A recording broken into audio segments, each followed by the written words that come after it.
Last night, I dreamed my son hugged me. Not because he had to, but because he wanted to. I woke up before dawn. My heart warm but heavy. The feeling slipping away as soon as I opened my eyes. The kitchen was quiet. Wrapped in the soft blue of early morning, George was already up, humming softly as he filled the coffee pot. The smell of coffee mixed with the sweet scent of cinnamon rolls. Cooling on the counter, today was Carl and Mariel's 15th anniversary, and I told myself it mattered. Maybe this time, if I'd tried hard enough, Mariel would see how much we cared. I'd spent all week planning the meal roast chicken with herbs from our garden, cornbread like Carl loved as a kid, and apple pie with a lattice crust I used to make every Thanksgiving. Every dish held memories and hope.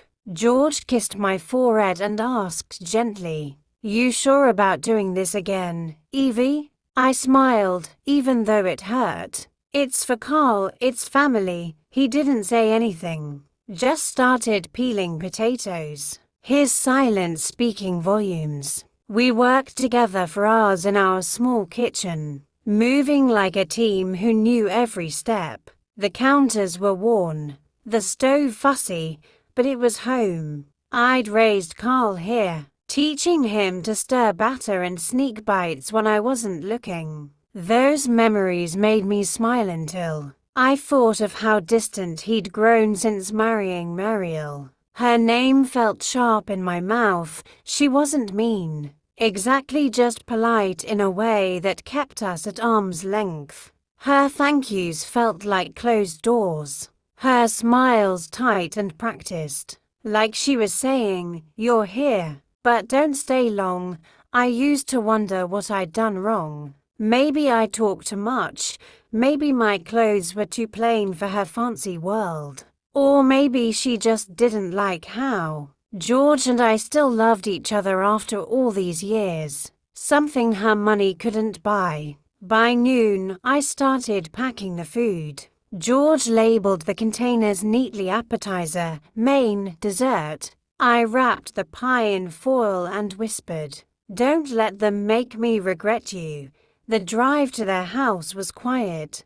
I watched the trees pass and thought about all the moments I'd missed: birthdays, dinners, holidays where they said they were keeping it small. I hoped this time would be different. Their house looked like a museum, the lawn perfect, the hedges trimmed into sharp lines, not a toy or leaf out of place. It was pretty but cold. Mariel opened the door before we knocked, her smile bright but her eyes flat. "You made it. We weren't sure you'd have time." I forced a laugh. "Of course we did. I've been cooking since yesterday." Her eyes flicked to the trays in George's arms. "You didn't need to do all that. We have catering coming." Her words hit like a chilly breeze. I swallowed hard but kept smiling. I thought it'd be nice to have some of Carl's favorites. She tilted her head, her perfect hair catching the light.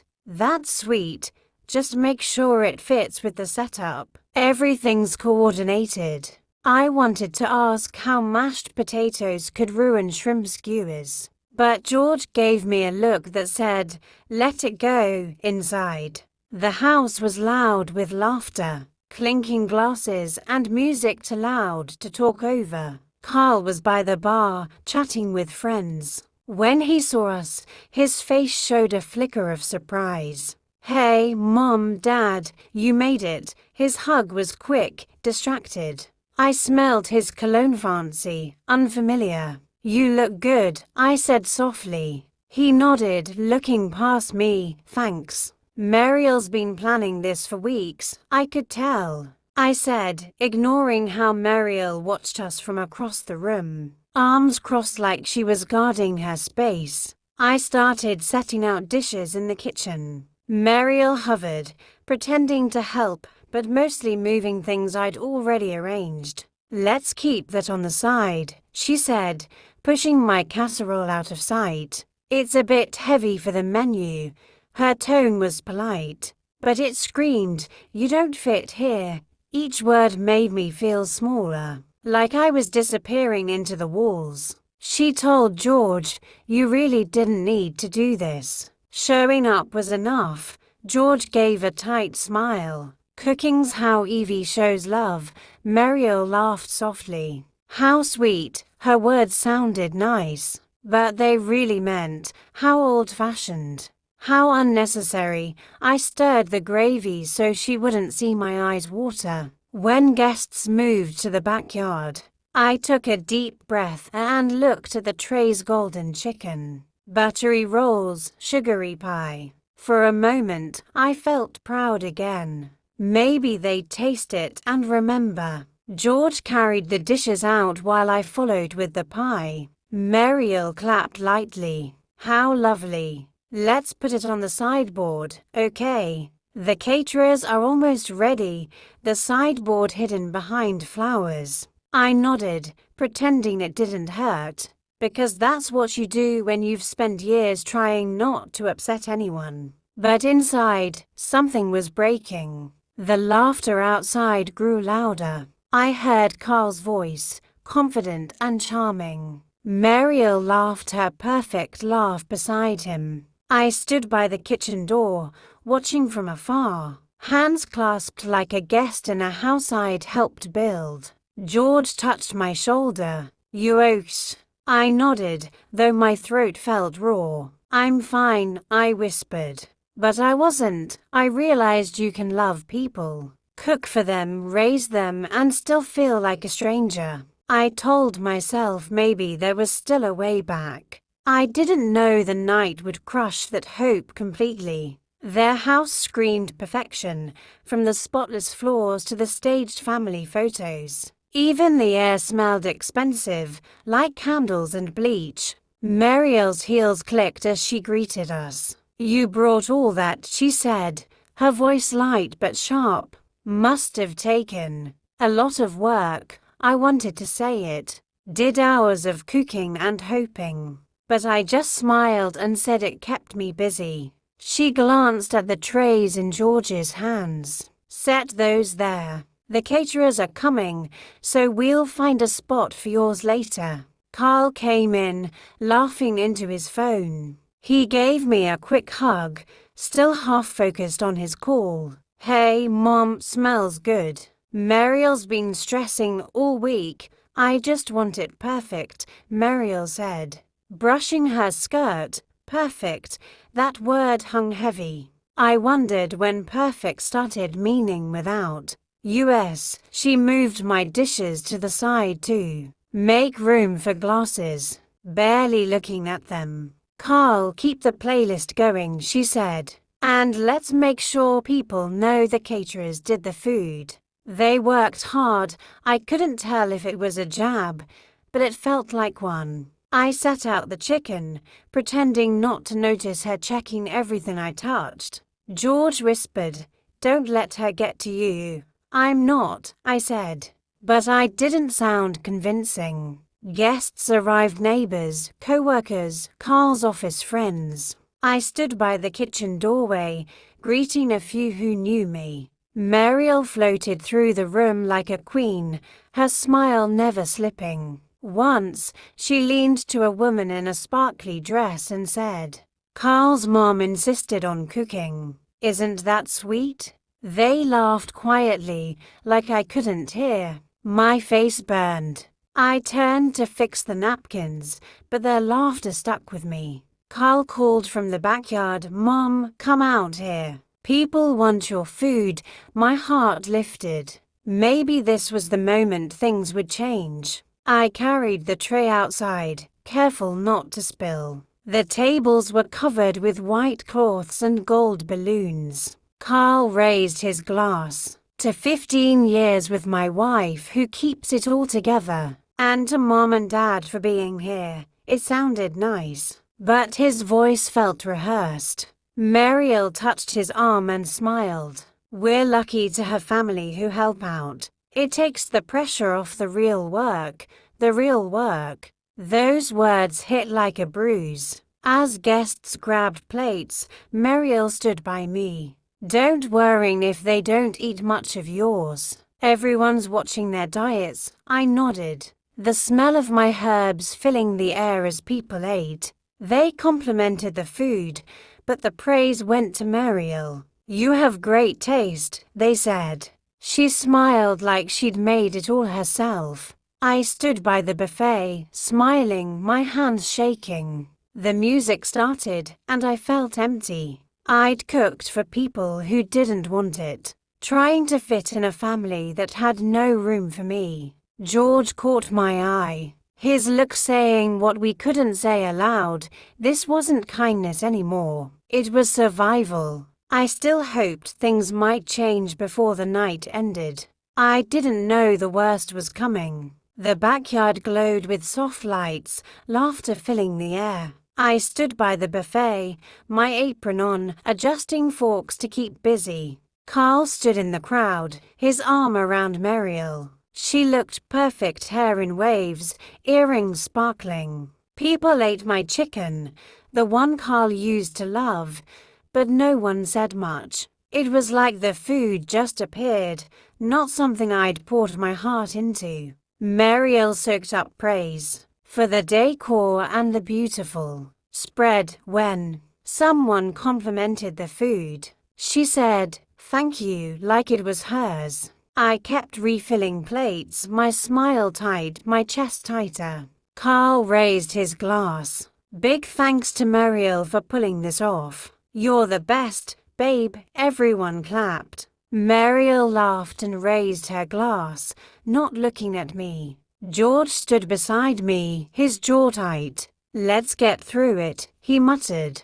I nodded, my throat burning. "We always do." I picked up empty cups, catching bits of chatter so elegant. Mariel's so talented. Each word stung. Then came the moment I'll never forget. One of Carl's friends, loud and a bit drunk, asked, "Hey, Carl, who made this food?" "It's great," Carl laughed, the laugh I used to love when he was little. I thought he'd say my name, give me a small nod. Instead, he smirked and said, "If the dogs behave, maybe we'll give it to them later." The crowd roared with laughter. Mariel covered her mouth, giggling. Everything went quiet in my head. The music, the chatter, the glasses, all a dull hum. I couldn't breathe. I looked at Carl, searching for the boy who hugged me after school. Flour on his face from baking. But I saw a man proud of his own mean joke.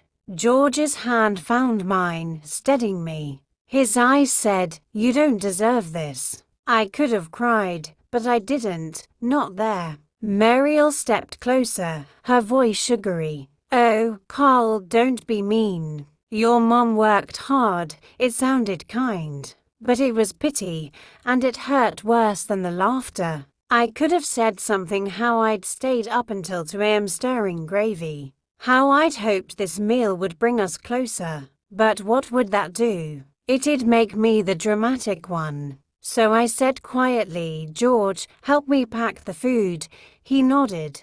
People kept talking like nothing happened. But when I started gathering trays, the mood shifted. A few glanced over, whispering. Mariel's smile slipped. "You don't have to. We can keep it out." "No," I said, calm but firm. "I'll take it home." She blinked, not used to me saying no. Carl watched, drink in hand, trying to keep the party going. "Mom, it was just a joke." I looked at him. He seemed smaller, not because he'd changed, but because I saw him clearly. "I know," I said. "I just don't want to be the joke tonight." I packed the trays, my hands shaky but sure. Something new was growing inside me, not anger, but strength. As I worked, I remembered Carl at 10, hugging me in our old backyard, saying, "Mom, when I grow up,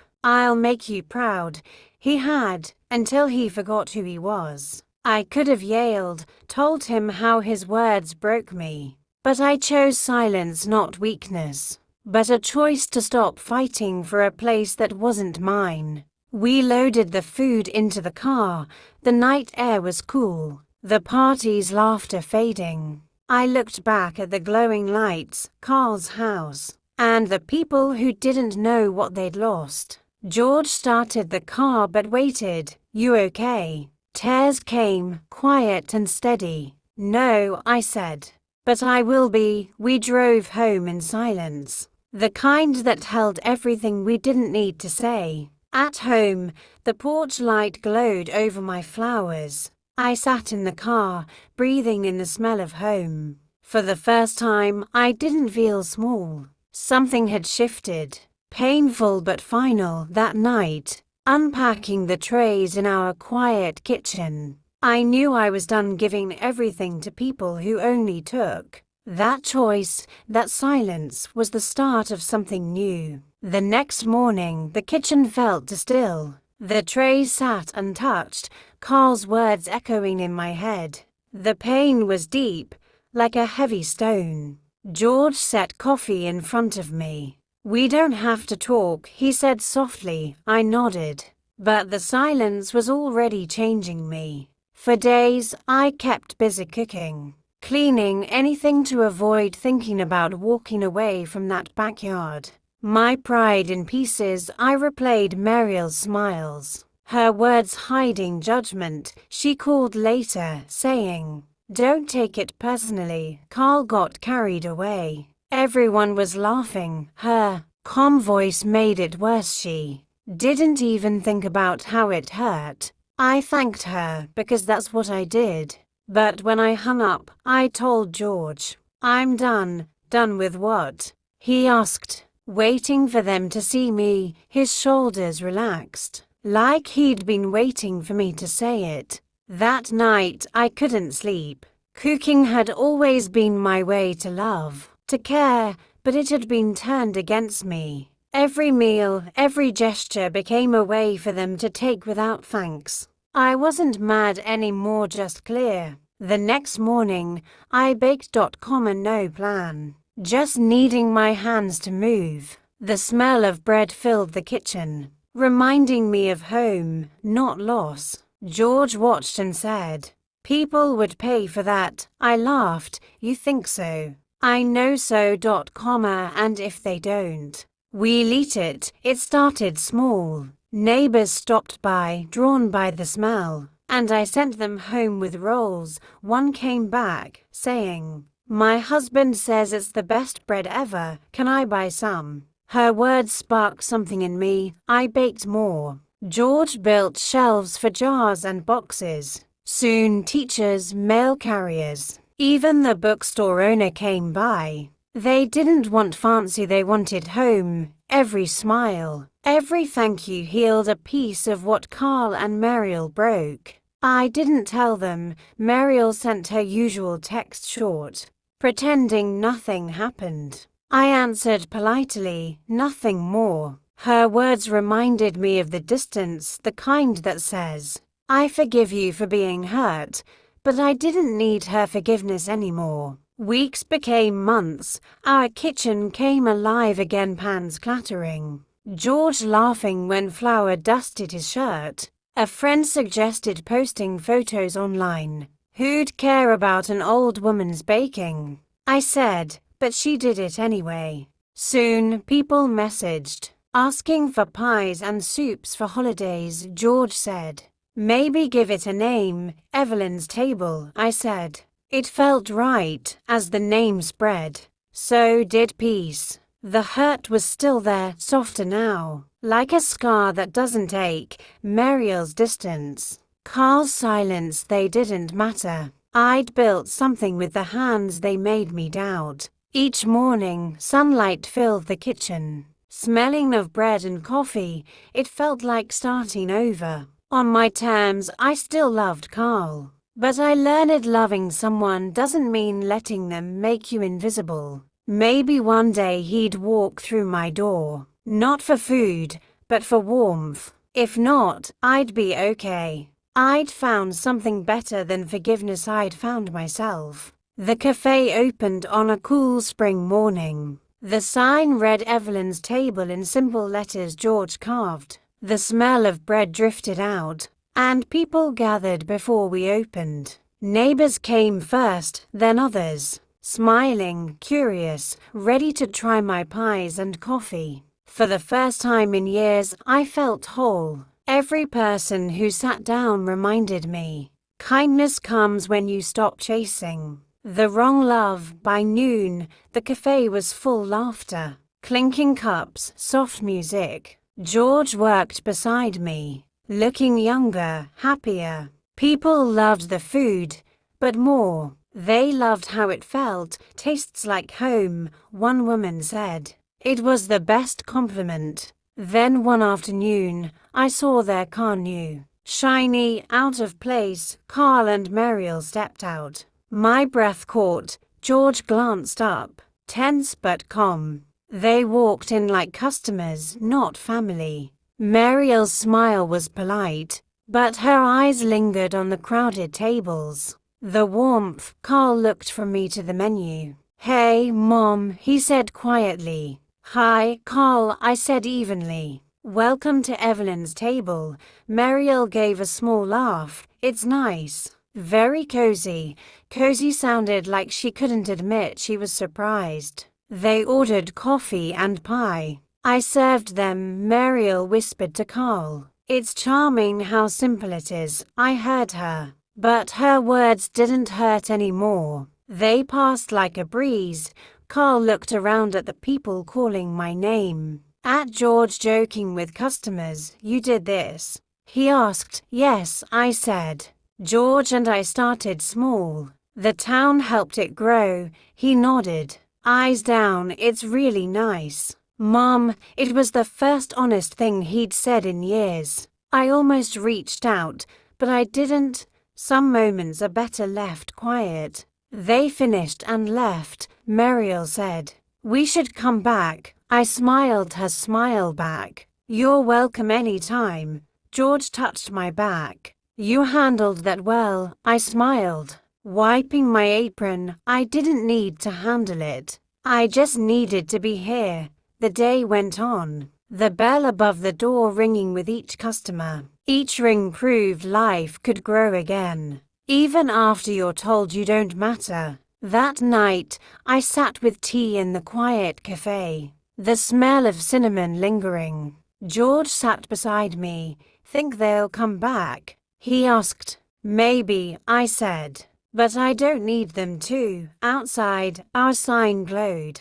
I thought of all the years I'd waited for kindness, for family to see me. But in this cafe, I wasn't invisible. Not because they saw me, but because I saw myself. The hurt was still there, but quiet, like an old ache. I thought of Mariel's smile, Carl's unsure eyes, and felt peace. I didn't need revenge. Living without bitterness was enough. As we locked up, I told George, "This isn't just a cafe. It's us, found again." He smiled and took my hand. "That's the best kind of revenge, Evie." I looked at the sign, feeling free. Age isn't weakness, it's dignity.